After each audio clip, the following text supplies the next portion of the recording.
하나님의 말씀입니다. 마태복음 5장 1절로 12절까지의 말씀입니다.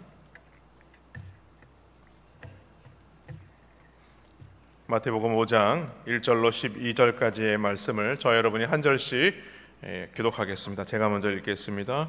예수께서 무리를 보시고 산에 올라가 앉으시니 제자들이 나아온지라 입을 열어 가르쳐 이르시되 심령이 가난한 자는 복이 있나니 천국이 그들의 것이며 애통하는 자는 복이 있나니 그들이 위로를 받을 것이며 온유한 자는 복이 있나니 그들이 땅을 기업으로 받을 것이며 의에 줄이고 목마른 자는 복이 있나니 그들이 배부를 것이며 긍휼히 여기는 자는 복이 있나니 그들이 긍휼히 여김을 받을 것이며 마음이 청결한 자는 복이 있나니 그들이 하나님을 볼 것이며 화평하게 하는 자는 복이 있나니 그들이 하나님의 아들이라 일컬음을 받을 것이며 의를 위하여 박해를 받는 자는 복이 있나니 천국이 그들의 것임이라.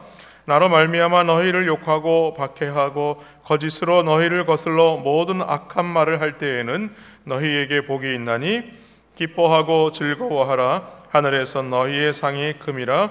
너희 전에 있던 선지자들도 이같이 박해하였느니라. 아멘. 할렐루야. 주님의 이름으로 환영하고 축복합니다. 오늘도 이 새벽에 주 앞에 엎드려서 또 주의 말씀 가운데 나아갈 수 있는 것은 하나님의 큰 은혜인 줄로 믿습니다. 오늘은 화평케 하는 자는 복이 있나니 라는 말씀으로 함께 말씀을 나누겠습니다. 오늘은 팔복 중에서도 7번째 축복이죠. 바로 화평케 하는 자의 복입니다. 이미 몇 차례에 걸쳐서 말씀을 드렸지만 이 팔복은 무엇인가?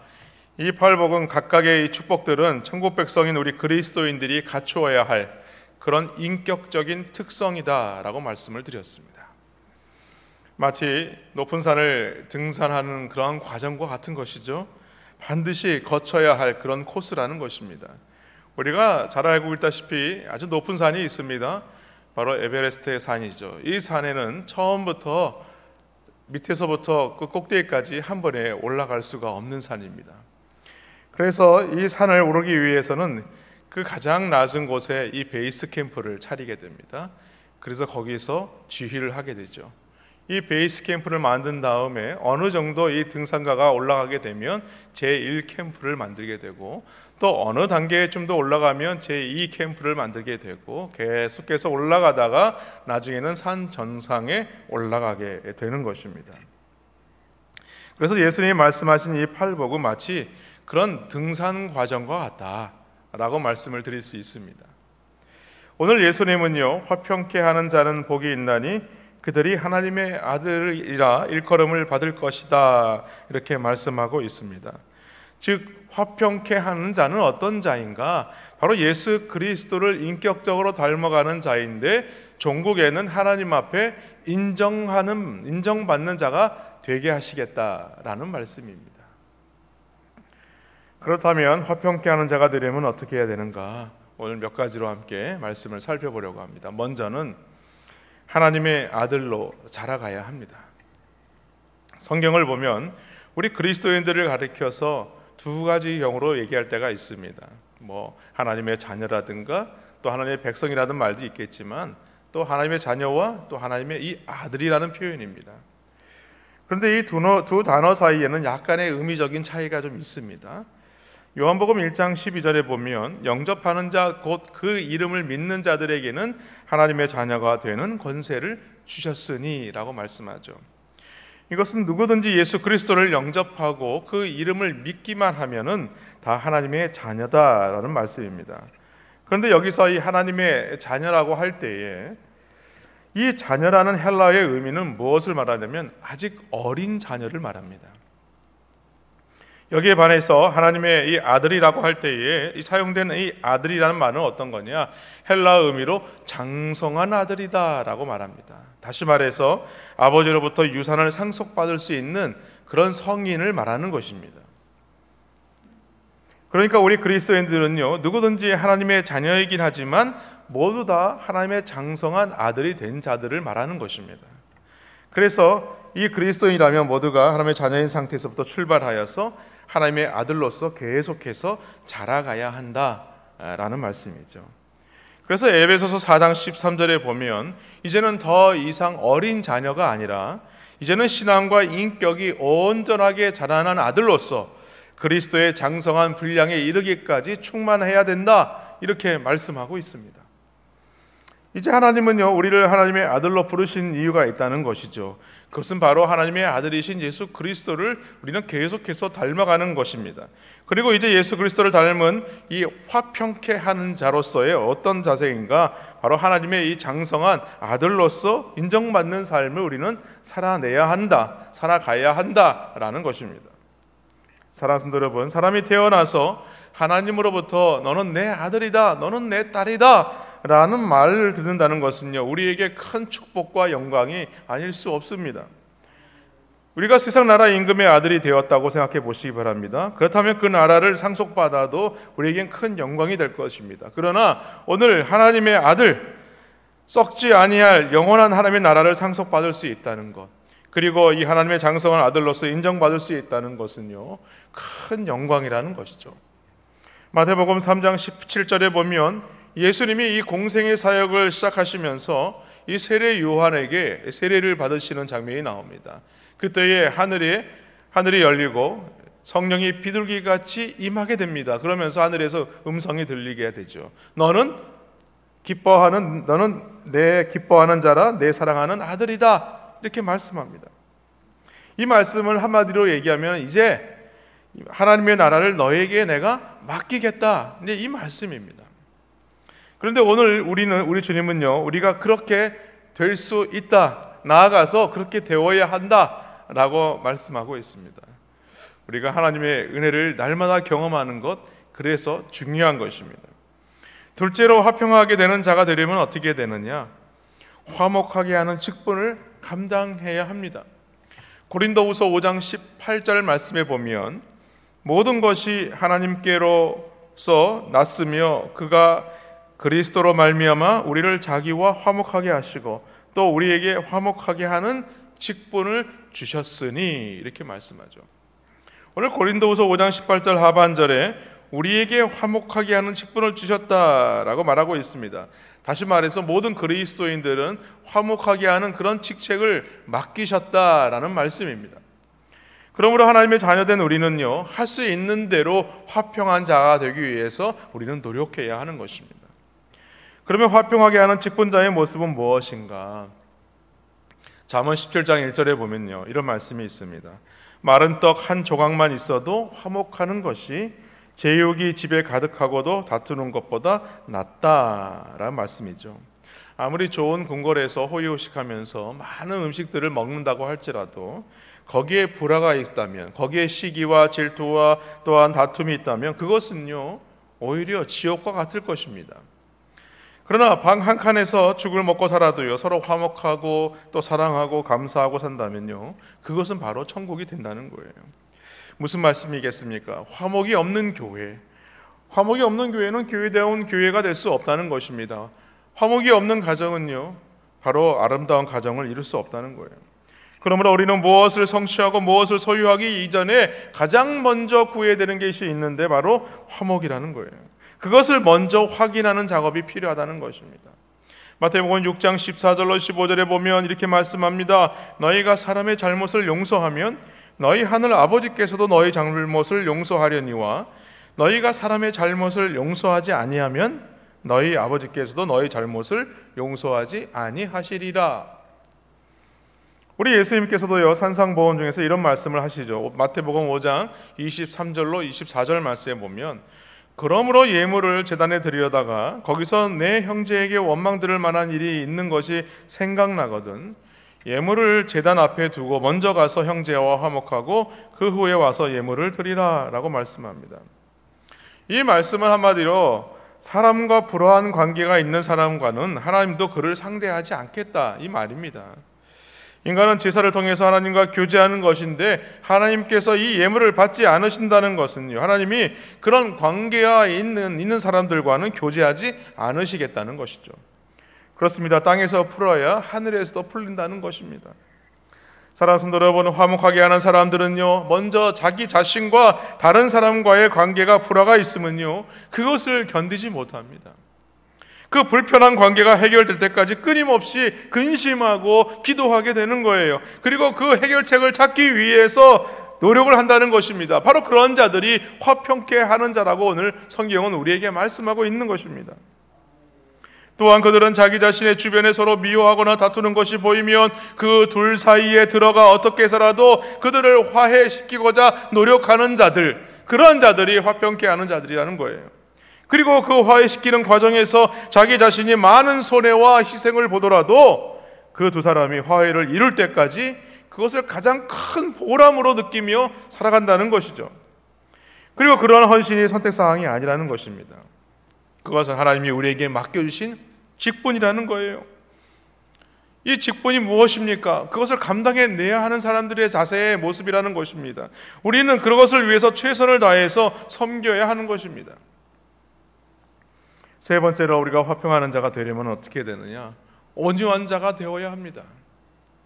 여러분, 온유는요, 착하다, 덕스럽다라는 의미입니다. 그런데 이 온유를 더 자세하게 설명을 한다면 사랑을 받을 자격이 없는 사람을 사랑하는 것이 바로 온유한 자의 모습이라는 거예요. 사랑할 수 없는 자를 사랑하는 것.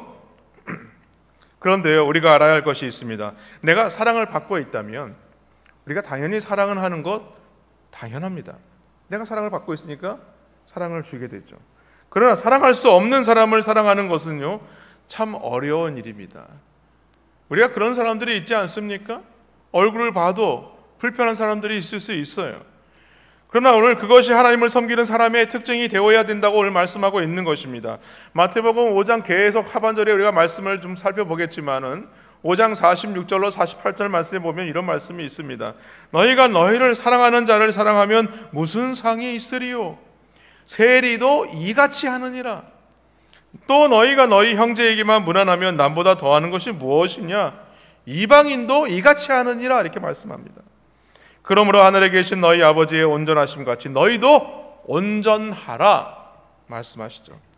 여러분, 죄인으로 여기는 사람과 천하게 여기는 사람들도요, 일반적인 사람들처럼 할 도리는 다 하면서 살아간다는 거예요. 죄인의 대표자인 세리들도 자기를 사랑하는 사람을 사랑한다는 것입니다. 이방인들도 자기 형제들에게 무난하면서 살아간다는 거예요. 그런데 그보다 못한 사람이 있다는 것입니다. 자기를 사랑해 주는 사람을 오히려 해치는 악한 사람입니다. 그러므로 하나님의 자녀된 우리가 따라가야 할 것이 있습니다. 그것은 무엇이냐? 오늘 말씀처럼 하나님의 온전하심을 따라서 우리도 온전해야 하는 것입니다. 그래서 비록 죄인된 우리가 그렇게 살 수는 없다 할지라도 이 세상을 사는 동안 따라가야 할 길이 바로 이 하나님의 온전하심입니다. 사도 바울은요, 빌립보서 3장 13절과 14절에서 이렇게 증거하죠. 형제들아, 나는 아직 내가 잡은 줄로 여기지 아니하고 오직 한 일, 즉 뒤에 있는 것은 잊어버리고 앞에 있는 것을 잡으려고 푯대를 향하여 그리스도 예수 안에서 하나님이 위에서 부르신 부름의 상을 위해서 달려가노라 라고 말씀합니다. 무슨 말씀이겠습니까? 과거의 한 일을 대해서 내가 뒤돌아보지 않겠다는 거예요. 그것을 자랑하지 않겠다는 것입니다. 아무리 그것을 잘한 일이라고 할지라도 그것이 별 소용이 없는 것들이라는 것을 이제서야 내가 깨달았기 때문에 더 이상 뒤돌아보지 않겠다는 것입니다.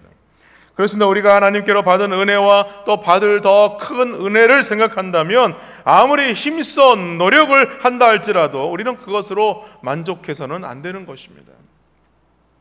시편 37편 11절에 보면 온유한 자들은 땅을 차지하며 풍성한 화평으로 즐거워하리로다 라고 말씀합니다. 이 말씀은 37편은요, 이 악인에 관한 이야기입니다.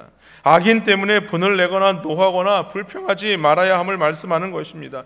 이것은 무엇을 말합니까? 우리 안에 이렇게 불평하게 하는 많은 일들이, 조건들이, 그러한 자들이 우리 가운데 있을 수 있다는 말씀입니다. 그럴 때에 너희는 그러한 자들이 되어서 안 된다라는 거예요.